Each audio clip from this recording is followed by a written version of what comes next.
This is lesson 5 out of 10 on the CIE course, but it also involves quite a lot of strategy as well, so it also fits in with the A2 part of the courses as well. And in many respects it isn't, culture is not as important on the maybe Cambridge International Exam course as on other papers, but I think it is the most fundamental thing. So I'm going to spend a lot of time talking about culture and how culture relates to motivation and everything else. Okay, so let's get started here then. The objectives of this area here is, first of all, we're going to look at culture, task culture, power culture, individual culture, entrepreneurial culture, all the different forms of culture that you can have.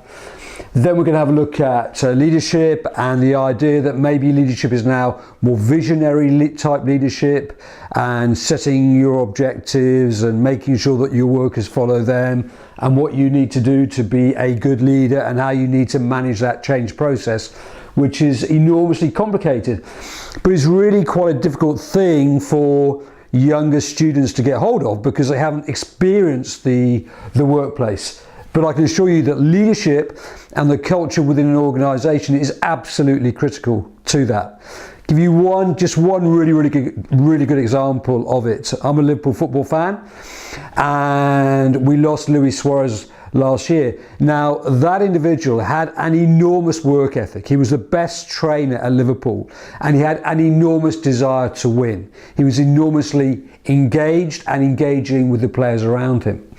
And okay, he was also a brilliant footballer as well, but he also had this incredible attitude, which is why Barcelona wanted him to drive their team forward. It was that attitude mixed in with his skill, set. And he comes along with an enormous amount of baggage.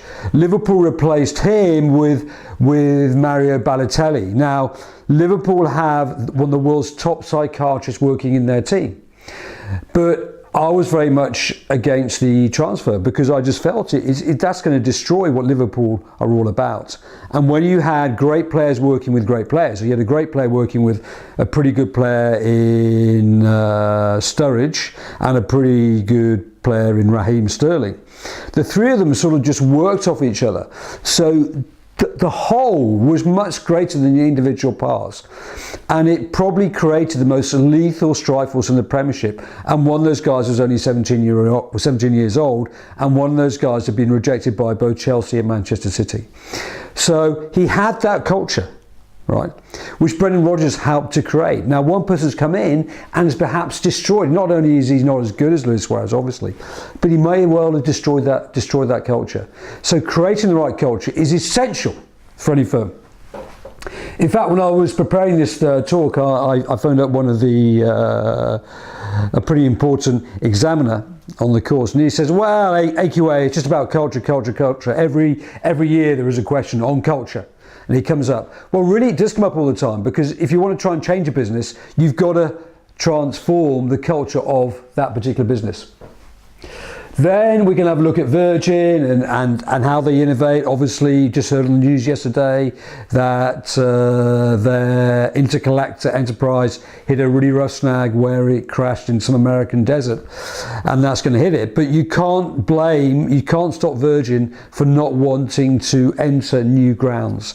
It's got 300 different companies, 300 different Virgin companies, and they all conform to a certain standard.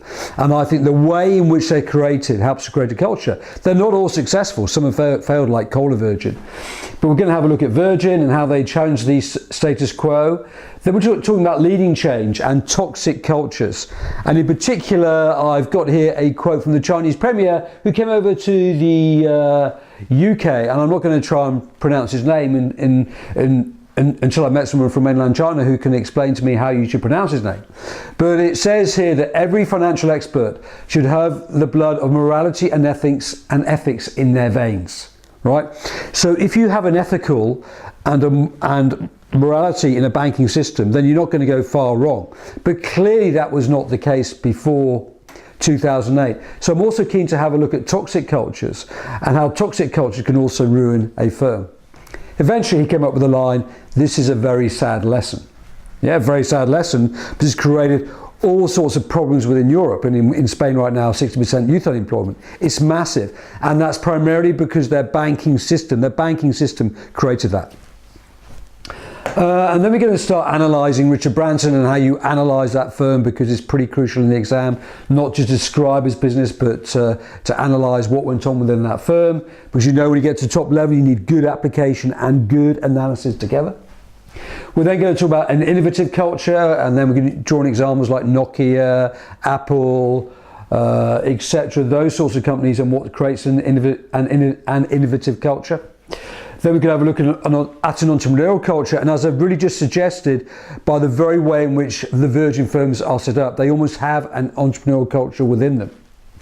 And in particular, Richard Branson's comment that a lot of people that he employs them on attitude. Attitude is a one thing. If someone's a great attitude, then you can put them into a business and they're going to go gangbusters. And I've seen loads and loads of slips. This is what I ask all of my students. If you want to run a restaurant and you want to double the sales, what's one of the key things you have to get right? And no one has yet come up with the right answer. And this has been done by a consultant, and he's asked 500 restaurant owners, what's the key thing you've got to get right? And they'll say, well, you need good food, you need a good chef, you need good ambience, you need quality food, you need this, you need that, great decor and all of this. Of course, all of those do go up to make a great restaurant. But the one thing that he cites that you need to get right is what? Well, I'm not going to tell you. It is getting your recruitment strategy right. Because if you do get people in with a great attitude, then you're also going to have a great firm. So we're going to have a look at entrepreneurial culture there. Then we're going to have a look at the role of management and leadership. Theory X and Theory Y, and how that works and how that will affect the way in which you manage your workforce. We're also going to have a look at emotional intelligence and Goldman's 4 traits of emotional intelligence. Interestingly, what's more important these days? Is it emotional intelligence or is it IQ? Now, a lot of people will say that, well, okay, you need to have a certain level of intelligence to be a leader. Right, but actually they're not always that bright compared to the average person in the UK. Their IQ is meant to be between 110 and 115, which is sort of brightish, you know, you sort of get into university type, but maybe not absolutely massive. It's important therefore to also have emotional intelligence as well. Then we're going to have a look at the motivation theories, which I'm going to put up on the board up here, and how those all work together, and some process. These are called content theories, and these here are called process theories by Vroom and McClelland. Now, okay, but obviously what you want to do is to write some great answers, but by following this approach, you'll be able to do that. And then at the end of the day, we're hopefully going to integrate all of those ideas and how you evaluate them and analyze them and apply application. Now, what the hell does that mean? Well, that means when you come up with an essay title in an exam, one of the key things is you must dissect that essay in particular. But if you answer the question and you give examples of various firms, then you will automatically get good application. The hard thing is, though, to analyse how those firms do it, because you've got to talk about the theory, and there's a lot of theory in here which you can use in an essay, so the examiner can give you good analysis and good application. If you answer the question and you follow those routes, you're almost bound to be able to evaluate at the end anyway. So it's actually, without these two parts, you're not going to get to this part. And let me tell you, if you can do this, you're going to be pretty clever. So that's one of the things that you can also do when you're teaching. You can teach people how to be clever. But first of all, they have to learn all of this, which isn't particularly hard, especially if you follow the talking textbook route. Thank you.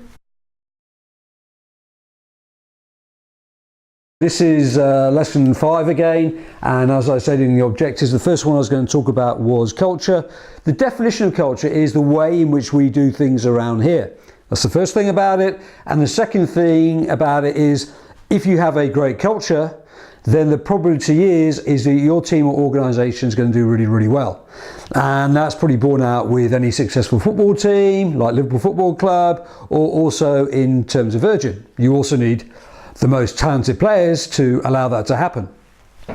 Okay, so we've got the term organisational culture up there, the values, attitude and beliefs of the people in the organisation.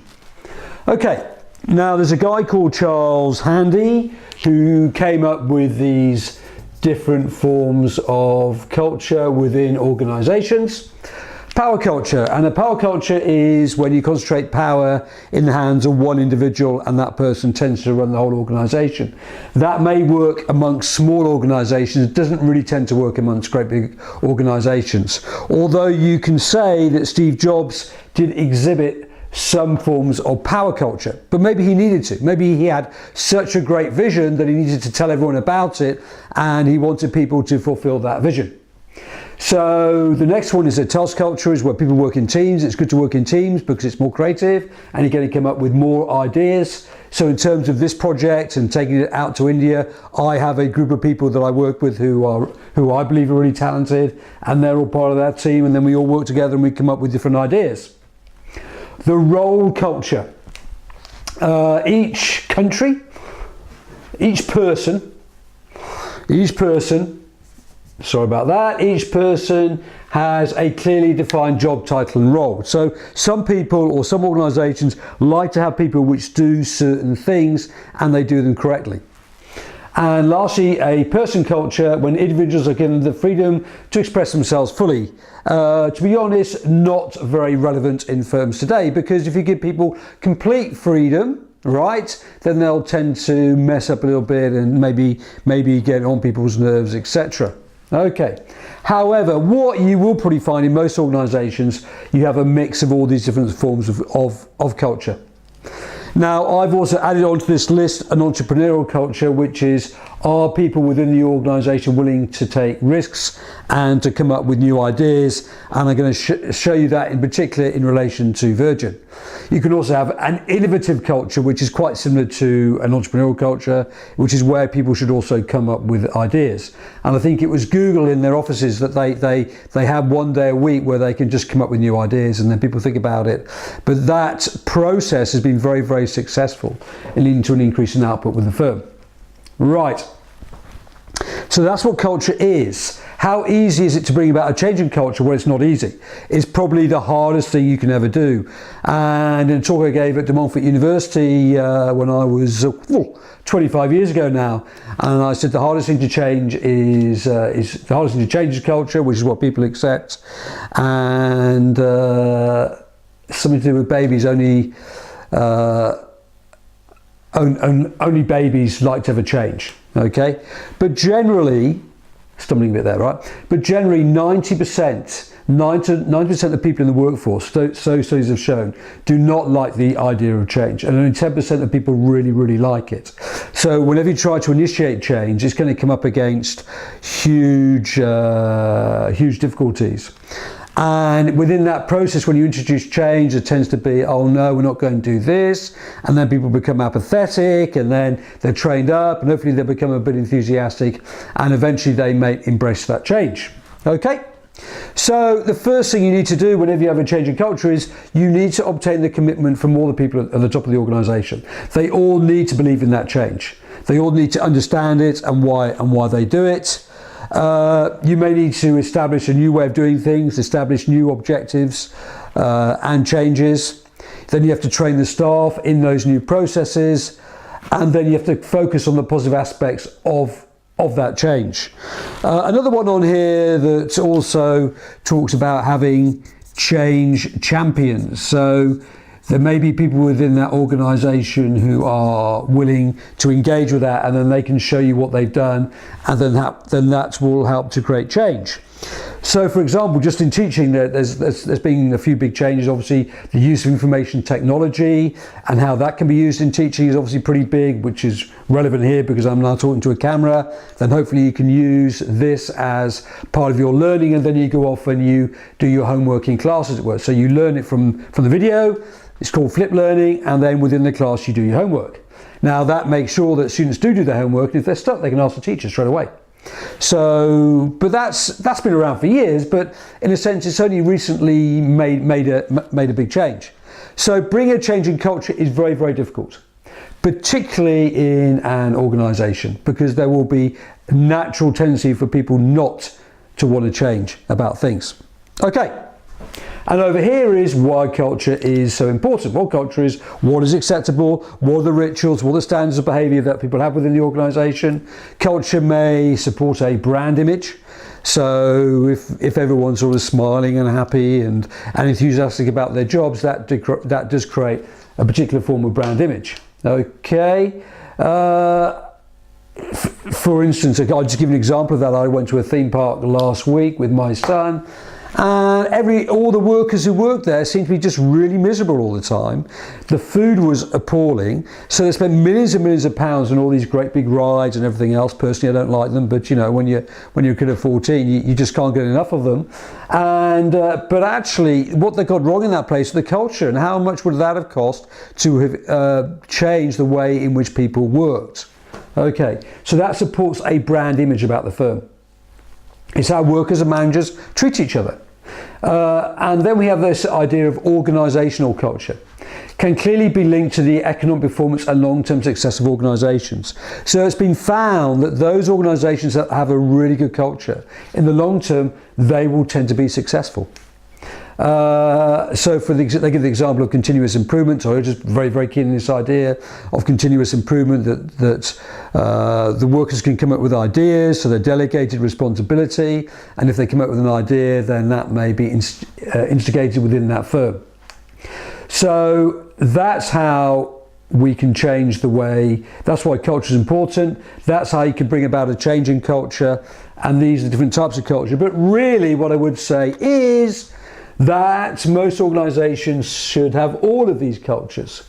Okay, so even if you take something like Virgin, which is a bit more on the edge, you've got to have people willing, right, to do the nitty-gritty of the business, get the invoices in, take in the receipts.